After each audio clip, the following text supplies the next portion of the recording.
The articles we analysed are concerning the clear backpacks that students of Marjory Stoneman Douglas High School have been issued with since coming back from the shooting that occurred in February that killed 17 people. This shooting has brought back to the forefront the issue of gun violence in America and how it's directly tied to how easy it is to get a gun, even to the clearly mentally unstable. The backpacks is that it'll make it hard for students to sneak guns into school. However, the shooter was not a student at the time, and the students are saying that it is an invasion of privacy and it's making school feel like a prison, especially for girls who have to carry the menstrual products. And now, because of clear backpacks, they cannot do this with privacy. The two media outlets we are looking at today are News Limited and The Hill. News Limited was founded in 1923. This article is from News Digital Media, news.com.au, which was founded in 2006, based in Australia. It is owned by Rupert Murdoch. It has a global reach, but is largely targeted at Australians. It has a conservative or right-wing bias. The Hill is an American political newspaper and website named after Capitol Hill. Founded in 1994, its focus is on politics.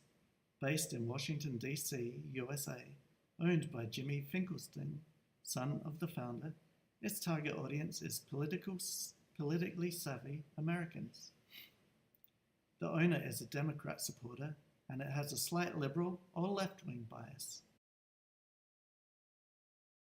.au is an Australian outlet and just like a general news outlet.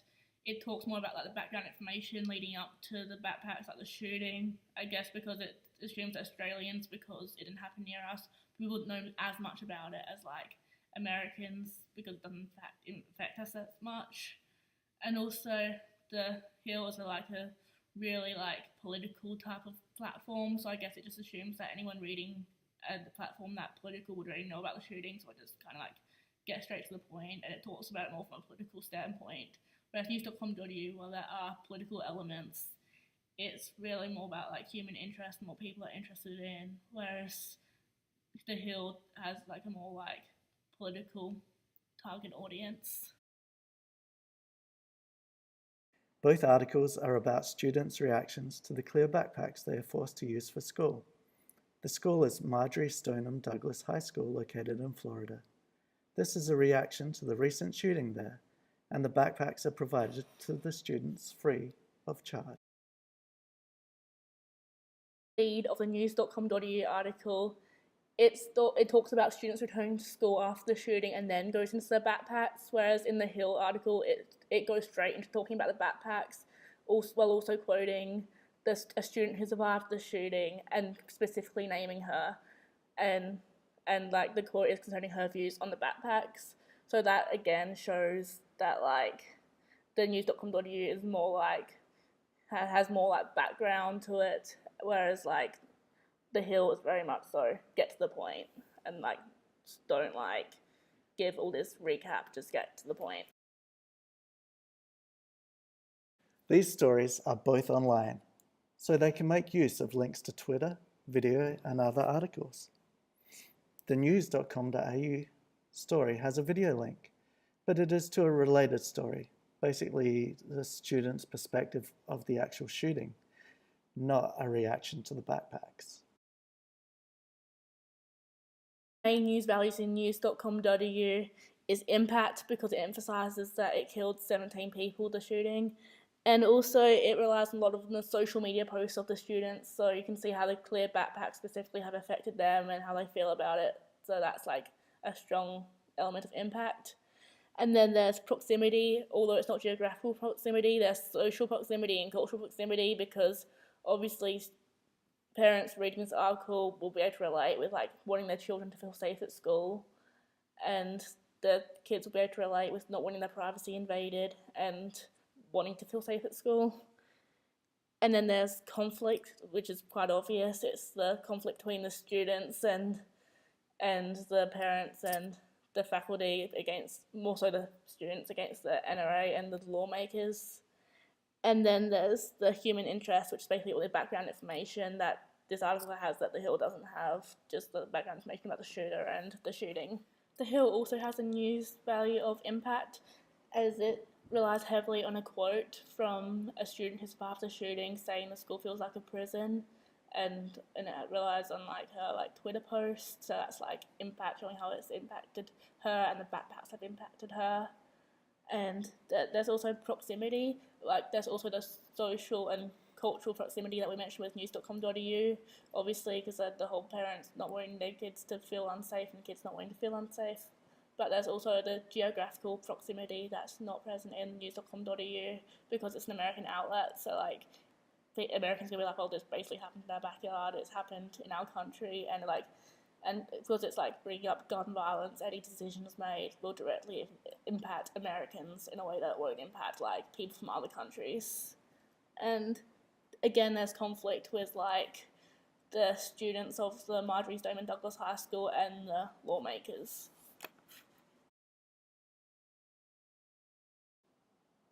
Aside from the bias of the major shareholders or owners of each media outlet, as discussed in the summary, both have a significant amount of advertising. This would play a key role on what is covered and how by each publication. As these media outlets are free to access online, their entire revenue comes from the advertising alongside, during, and following the articles. Another factor on the influence is where the articles can be found on the home website of each publication. The Hills article is part of the blog briefing room, and hence has more of a media release feel to it. The news.com.au article is located under lifestyle, parenting, and school life. So it focuses more on human interest, having the students prominent with lots of background, but no gory details.